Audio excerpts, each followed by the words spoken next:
These days, whenever the topic of the environment comes up, it's largely filled with fear, anxiety, denial, and protest. It comes as no surprise to any of you here, I'm sure, that if a State of the Union style assessment were done for Mother Earth, the state would have to be considered not good and getting worse. This is not new news. We're hearing more and more about the declining state of our planet. Science has shown that the human brain has a negativity bias, which means most of us are wired to focus on bad news. The media has long known this, and they calibrate their news coverage to best leverage that fact.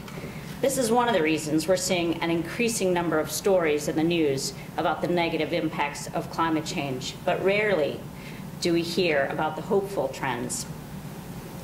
The media's constant focus on bad news helps them sell papers and advertising, but it's also likely contributing to a negative feedback loop, which is preventing the positive changes that are necessary. Rationally, you would think that we humans, when faced with a future which will likely imperil millions of people, and has in fact already done so, we'd make changes to avert any negative consequences. But constant bad news generally produces fear and anxiety. Some think that fear ought to be a motivator for change, but in reality, it's not a great way to motivate large numbers of people in a positive direction over the long term. Living in a state of constant fear leads to stress and suboptimal behavior and even paralysis, which is the exact opposite of what we need right now. More recently, we're starting to see people getting engaged in the climate change arena through protests related to Keystone Pipeline and fracking, both of which are further endangering the planet. Protesting can make people feel engaged and empowered, and sometimes it can even make a difference. But protests are most often focused on stopping something, and I have to agree with Wendell Berry when he said that protests are necessary but not enough. We need to do more than protest. I would suggest that we need to be more focused on designing new models for our future, models with the potential to render various parts of the existing fossil fuel economy obsolete.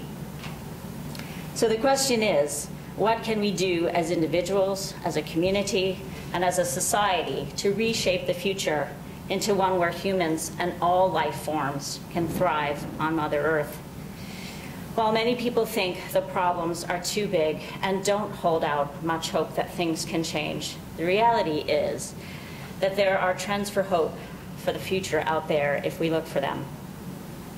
Today, I want to talk about some of the trends which give me hope that we can right this Earthship we call home. I'll tell you about a few of the things that I'm working on that fill me with hope, plus a few of the things that I wish I had more time to work on. And I'll also talk about a few things that I think this community and the broader region might want to consider to turn the tide of our lives into something more meaningful and less destructive to the planet. First up on my personal list of things that give me hope and takes up a huge portion of my day is a little something called biochar. For those of you that know me, Marty, you probably already know more about biochar than 98% of the population. For those of you that don't know me, I suspect few of you have ever heard of this thing called biochar, or terra preta, which is actually a very ancient technology.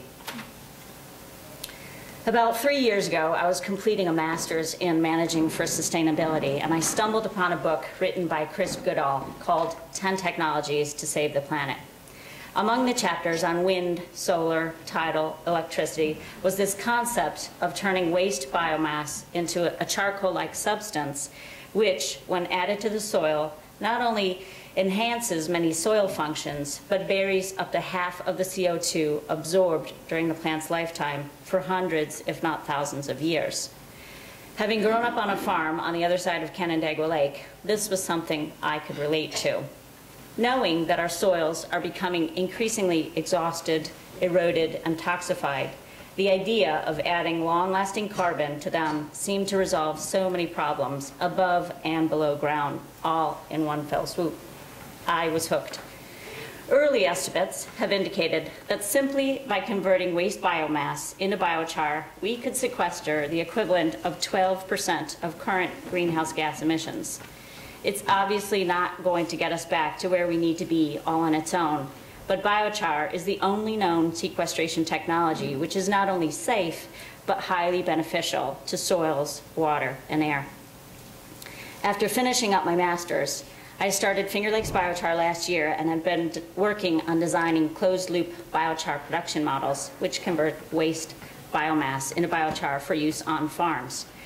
As an example, this year we're working on a vineyard model where vineyard prunings are turned into biochar and added into either the soil or combined with their pumice waste.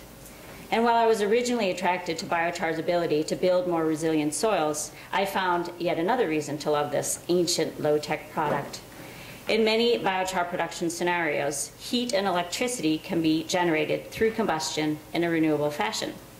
The potential for biochar to facilitate renewable energy may actually go much further than simple combustion. I'm working with some folks at Cornell to validate early research which indicates that small amounts of biochar can boost energy production in anaerobic digesters. Digesters can increasingly be found on large dairy farms where they convert cow leftovers into methane and ultimately electricity. This renewable source of energy has not been widely adopted in this country for a variety of reasons, but it's huge in Europe, where they convert not only farm waste, but most food waste into electricity, thereby diverting it from landfills and avoiding methane emissions that normally result when food waste is buried. And just recently, I was talking with a 17-year-old girl, not yet a woman, who's doing research on replacing rare earth metals used in fuel cells with biochar. Amazing stuff. This whole field fills me with abundant hope that we can build new models for turning waste into valuable products instead of leaving it to decay. I could literally talk to you for hours about the topic of biochar, as some people know, but my goal is not to turn you into biochar experts, but rather to open the door to this technology that could substantially contribute to reversing climate change. There are other technologies that few people have yet heard of that also show great promise, but it takes some dedicated focus to find them and even more to understand them and their potential. Buckminster Fuller was famous for saying, "The things to do are the things that need doing, that you see need to be done, that no one else seems to see the need to be done." This sums up my second trend for hope that I'm working on with a few very dedicated eco-file friends, which is called Camp Sustain Agility. We're designing a week-long camp for middle school-age kids in the area, which will help them improve their eco-literacy while teaching them hands-on skills that our forefathers and mothers learned long ago, but which seem to be on the endangered skill set list for far too long. Our aim and our tagline is to empower kids with the will and the skill to reshape the future. The camp will offer the opportunity to learn wilderness and forestry skills, food preparation and preservation, suburban and urban farming methods with a little bit of DIY fixing and making and upcycling thrown in for good old-fashioned fun. We want to teach kids to become more resilient and more caring. We'll teach them about teamwork and adapting to change, and we want to teach them about self-sufficiency, loving the great outdoors, and let them know all the different types of career paths available in the world of sustainability. A tall order, for sure, to wrap it into 5 short days, but we're doing our first pilot camp in August at Mary Frances Bluebird Haven in Victor. What's been really inspiring, though, is that whenever we talk to parents about our project, many have said that they want to go to this kind of camp themselves. So these are a few of the things that I am personally working on that give me hope for a better tomorrow. More broadly, I see several different trends that are beginning to reshape our society into a less wasteful and more sustainable model.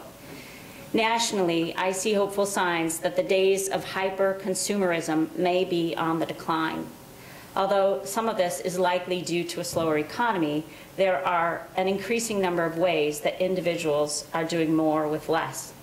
One of the most exciting models that has been evolving over the last few years is sometimes called collective consumption or the sharing economy. Businesses are springing up all over the place that are disincentivizing individual ownership or are enabling owners of certain goods, from cars to couches, to share them and to earn some decent money while sharing. Historically, the number of things that were shared within a community was fairly restricted. Books in libraries is the classic example.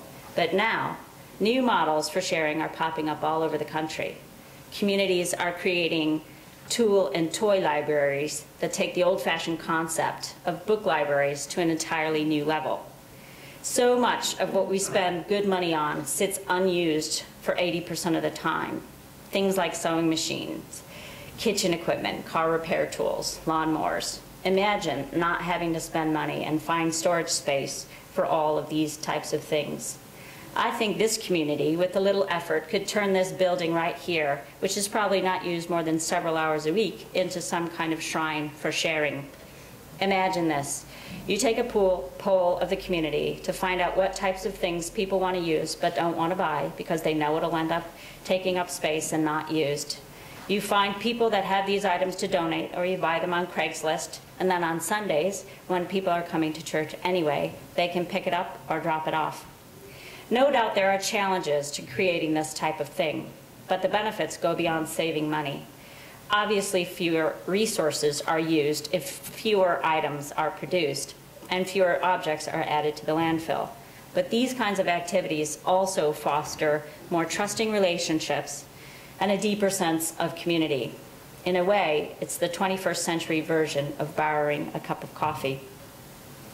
Another glimmer of hope is the resurgence of interest in repairing things instead of tossing them, when a simple fix is all that's needed to make the product useful again. Some communities are hosting fix-it days, where those that know how to repair things teach those that don't, while at the same time fixing products that would otherwise have added to the growing garbage mountains. I would love for somebody locally to organize one of these types of events. Another doing more with less trend, which bodes well for the preservation of natural resources, is called dematerialization. As the name implies, this means a reduction in the amount of materials needed to satisfy certain goals. One of the most interesting examples of dematerialization is the cell phone. This one small device has displaced the need for all manner of other items, such as a GPS, a stereo, newspapers, alarm clocks, a camera, a calendar. The list seems to grow by the day. And while jobs may be lost when companies can no longer sell all those products, in the long run, this is good news for the planet. One final trend that shows we are learning to live more sustainably, which I find really encouraging, is something I've started calling the waste race. Believe it or not, waste is beginning to be a sought-after commodity in many areas, especially food waste. This is a win-win situation for businesses that don't have to pay to send waste to landfills, and for the planet. Mother Nature doesn't let anything go to waste, and neither should we humans.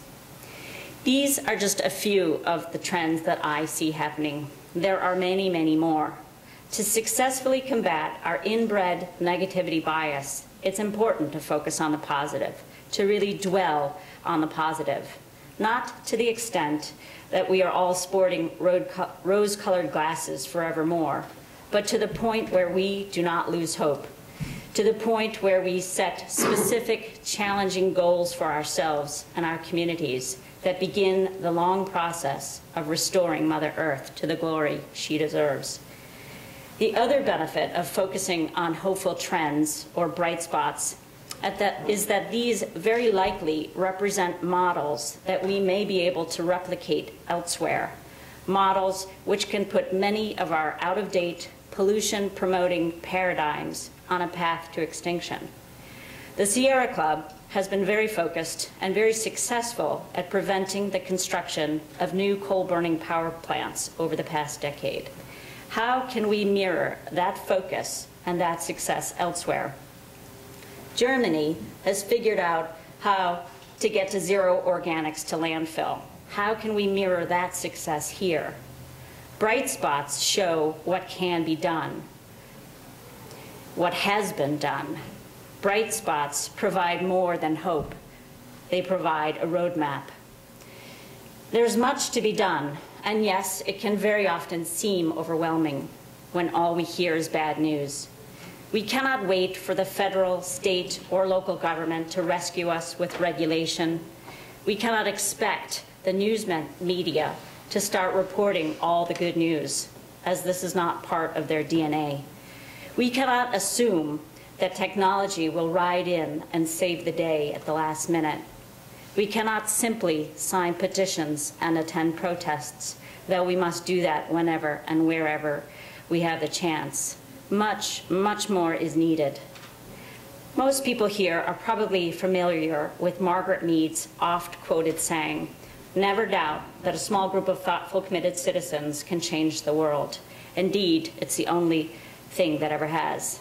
This has been proven over and over again. But when you are just one, at the forefront of a movement or the originator of an idea, you too can have a powerful influence.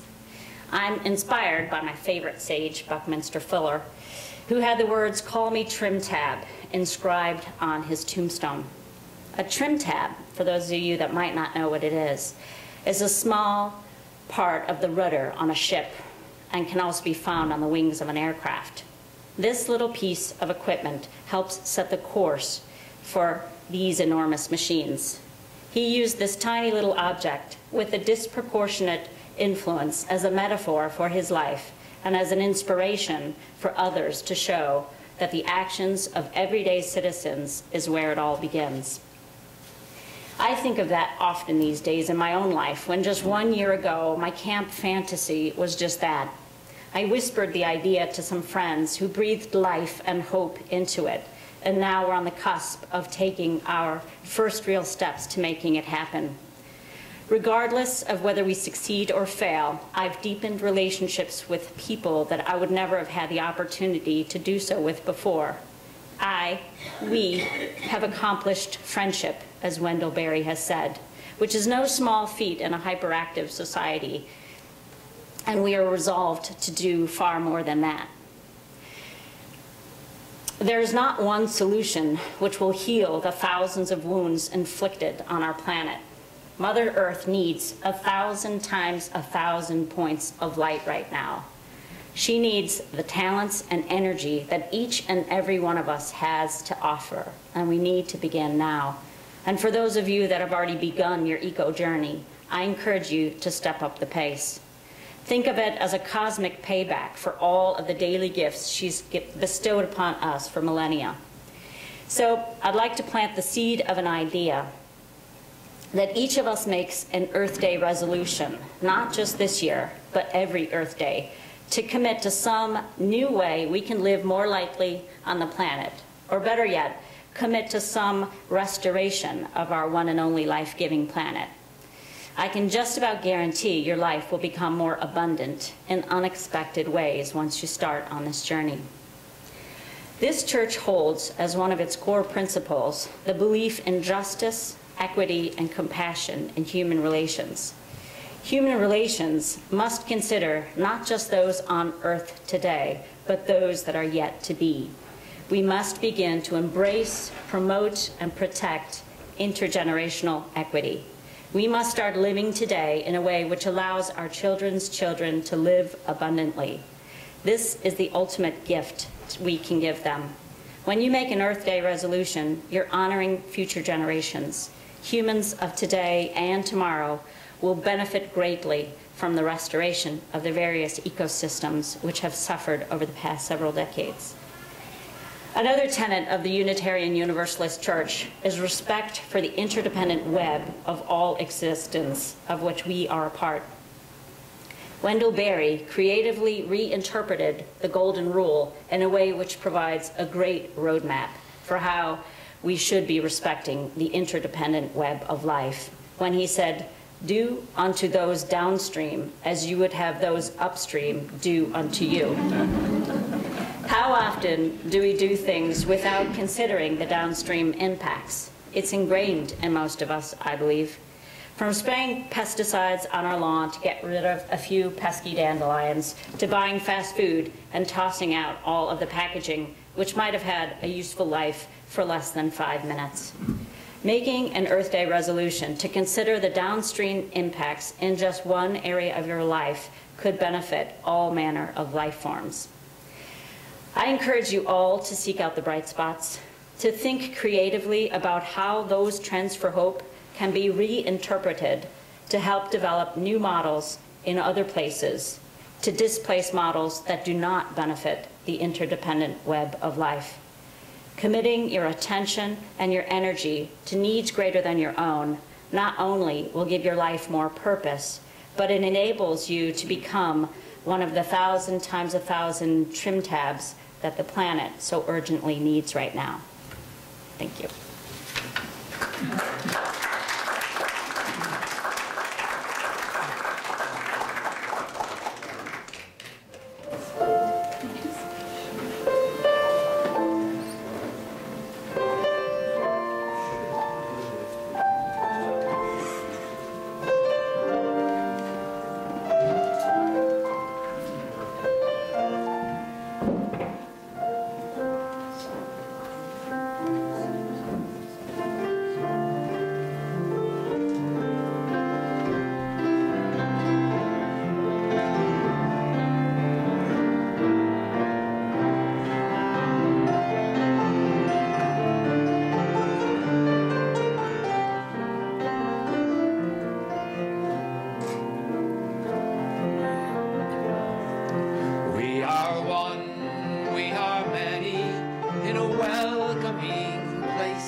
Thank you, Bill. Thank you. Our closing song has been referenced in our message this morning. It's in the Teal Book, number 1064, Blue Boat Home.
Please join hands with somebody near you as we extinguish our chalice.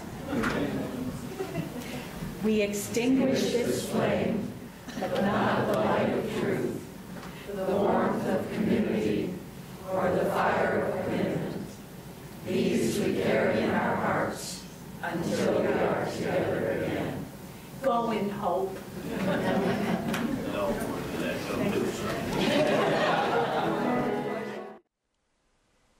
Join us for worship every Sunday at 10 a.m.